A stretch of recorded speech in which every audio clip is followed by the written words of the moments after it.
What's up, everybody? This is Brad from the Rules of Villainy podcast, or as you may know me, the mayor of Lorcana, bringing to you the final local meta report here in St. Louis before the Arcasia's Islands Set Championships begin. In fact, they have begun. It is Saturday when this video drops. Therefore, I am already setting up the very first set championship here in St. Louis over at Game Night. If you are new to this channel, we are a weekly podcast. I implore you to check out our content. We enjoy making it. We hope you enjoy it too. This video series, however, is a series where I walk through the latest and greatest in Disney Lorcana decks throughout the past week of constructed tournaments here in St. Louis, and just an effort to showcase the great players, the community, the stores that host this game even.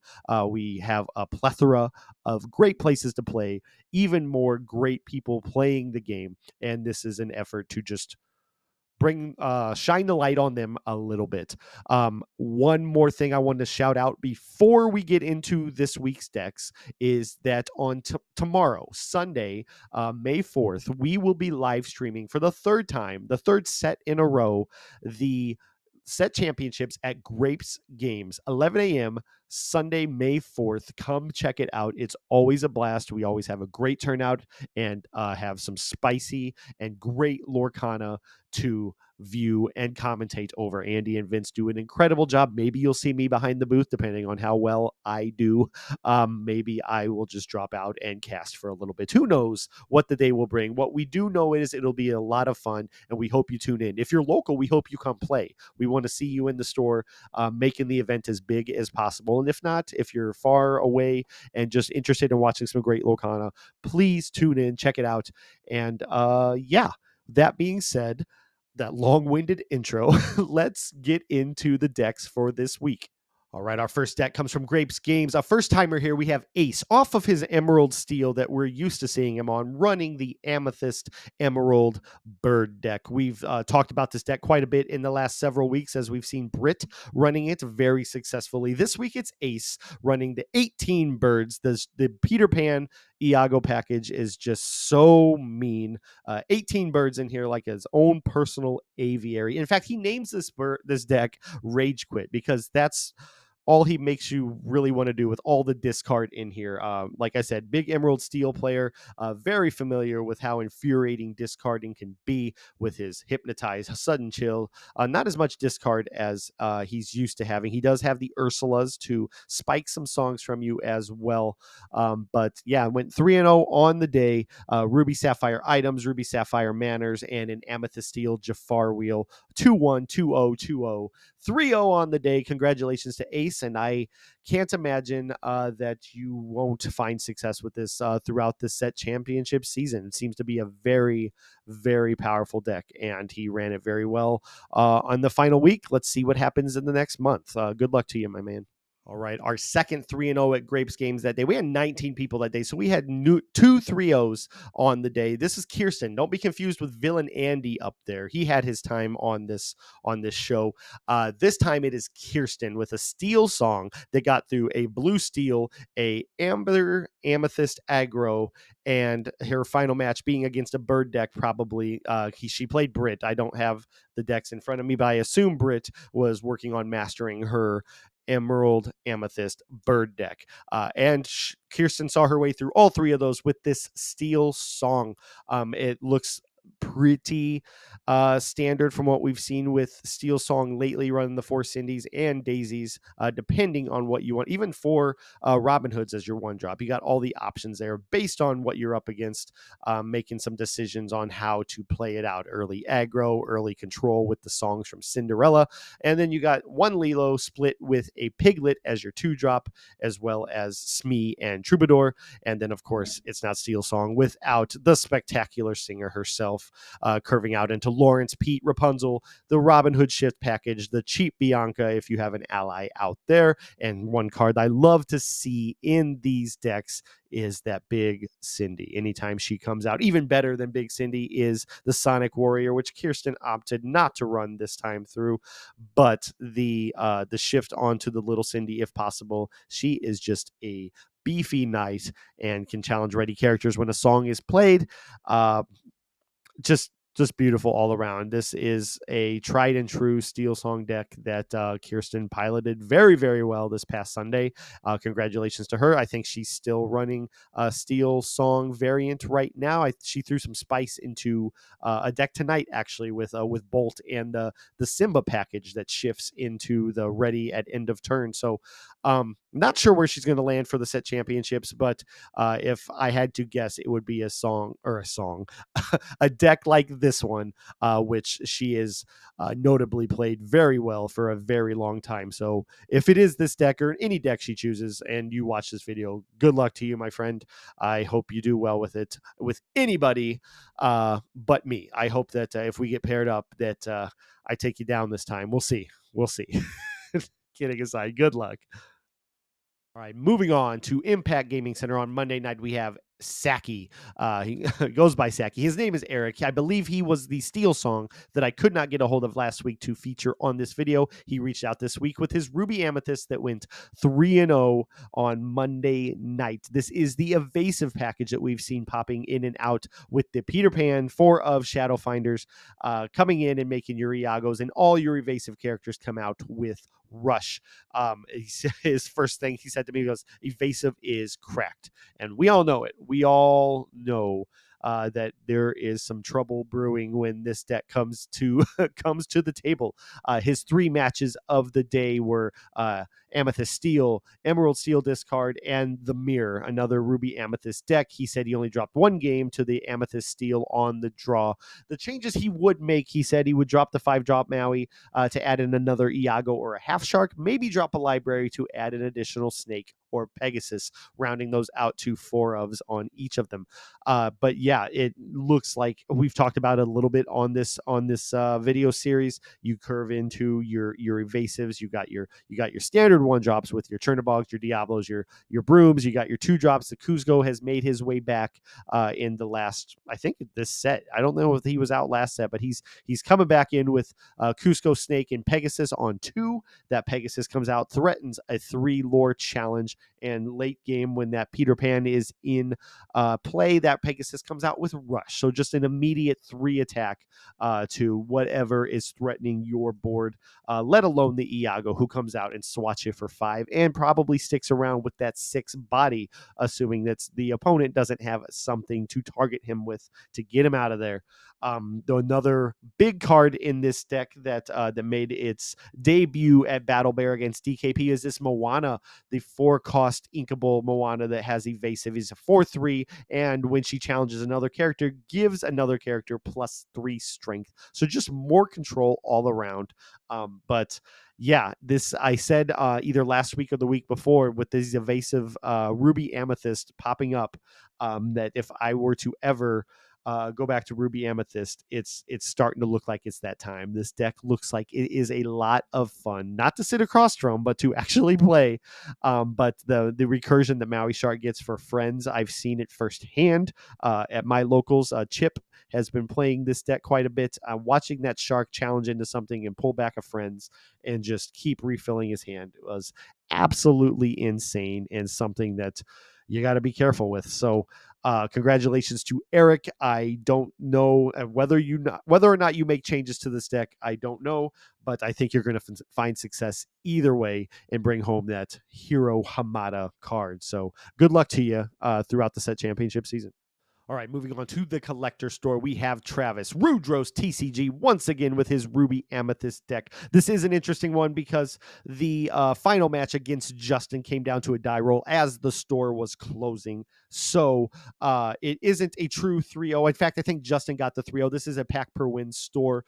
But we are featuring Rudros again because Justin is keeping his deck on the hush as the set championships are coming up. And nothing has changed since we saw it last week. And as I said last week, why should it? It has found success in everything that it needs to do. It's Ruby Amethyst. So it's old, reliable to a lot of us, and one of the best decks here in Disney Lorcana. I did question him on the Tremaine, the single Tremaine. He did say that she's just too inconsistent. But the Shadow Finder was another one where the only evasive in your deck already has Rush. But then I realized that he is running his favorite card, the Maui's Fishhook, which is a 1 of, which he can give anything evasive and then theoretically rush as well if Peter Pan is out there. But yeah, he did want to note that he doesn't like to go above 12 inkables, which I don't think he did here.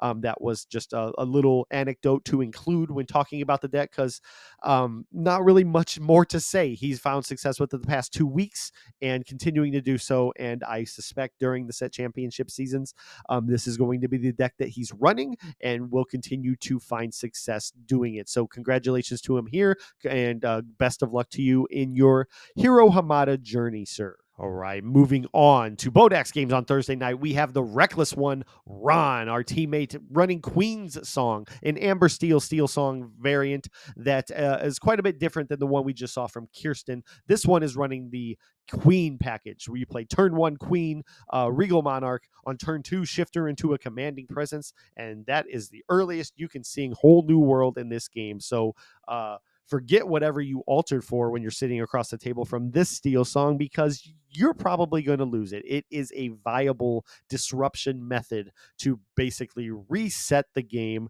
and hopefully in the Steel Song players' favor by getting rid of everything that you altered for. Other than that, a lot of it very similar. Ron is running the Baritone Bully Gaston, which is always fun. I love that. Just the art on that card is so great.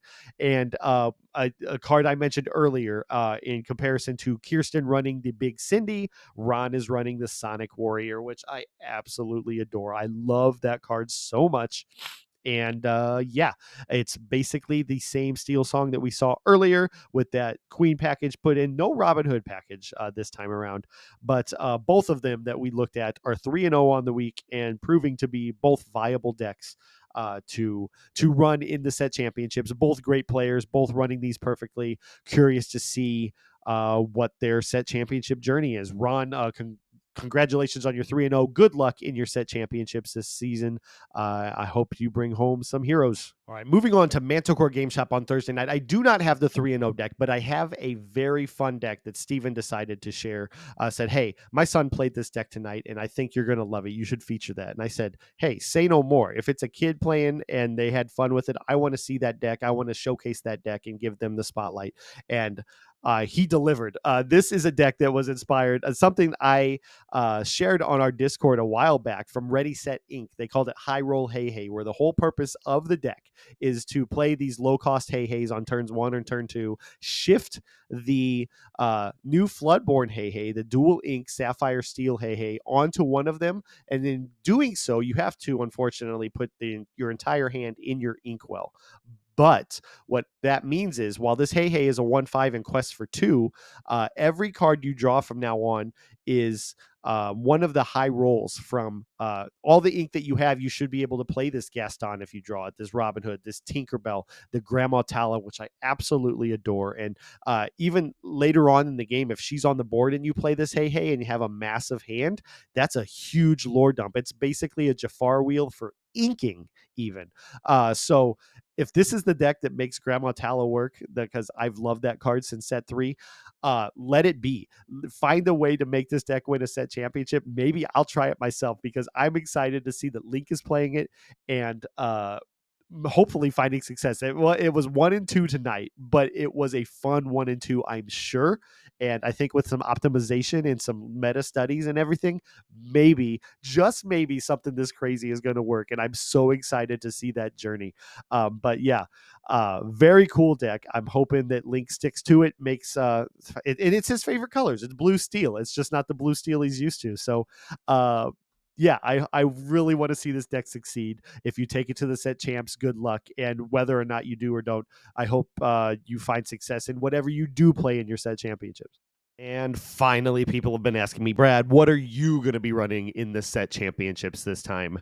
And it should be of no surprise to you that I'm probably landing on Ruby Fossa, though you wouldn't be far off if you said Blurple. I do have a couple iterations of Blurple built right now, but this deck, this past week especially, has been treating me very, very well. venture away from it last night at Bodachs. A different version of it. I worked with a Lumaqueer Lens a little bit throughout the day, teching in some new stuff that she's running, and I did not have as good luck with it. Some Prince Erics, they got Nala in there for a Teeth and Ambitions for the early Steel Song matchups. A really easy target to Teeth the Nala, get rid of the Cindy, and really kill their tempo. But I didn't run into having to do that, and some things in the mid range there that just didn't feel right or didn't work out for me in those particular instances. This deck almost 3-0'd. It would have been fantastic if I could have finally 3-0'd on the last week of the meta report before set championships for you guys. At Grapes Games this past Sunday, I went 2-0 against a Ruby Amethyst Evasive. I went 2-1 against Steel Song, and then in my final match, I played a Ruby Sapphire Shark deck that took the 3 games and just got outplayed by a Pirate's Life. There is nothing you can do about that card. It is the most infuriating card in the game. If and when the set championships come up this weekend and I play in them, this is probably what I'm going to do. Maybe not in the 2-game format, but definitely in the 3-game format. If I play, there are some administrative things happening that may prevent me from playing, but for a good cause. And if you watch our live stream on Sunday, you will see why. But yeah, so that is your answer. If you're wondering what I'm playing, probably Ruby Fossa. I've had so much success with it in the past. My first set championship at the Underground Dojo last set. Really hard to get away from it. It didn't get a whole lot of new stuff this set, but it is what it is. It's a very, very fun deck. I enjoy playing it, and this is the version I would probably run on Sunday. So that being said, those are the decks for this week. I appreciate you guys all watching. I hope that you found something informational in that, something to look forward to, maybe a deck that you want to try in the set championships this month coming up. So if you like these kind of videos, as always, please like, subscribe, hit the bell for notifications. It's only one piece of content that we produce on this channel, and it's something I very much enjoy doing, and I hope that you enjoy it too. The last thing that I can possibly say to close out this video today is good luck in all of your set championships. Have fun, and remember to have fun, because I know it can be stressful. It is a very pretty card. It is a very it can be a stressful tournament, if you're trying really hard to win a beautiful card, the Hero Hamada card by Max Grecki, and the playmat. There's only one playmat now, encouraging people to play all the way through the tournament and feel that sensation of victory, right? So don't stress yourself out. Remember to have fun and play to the best that you can. And with that, all of that being said, happy questing. Good luck.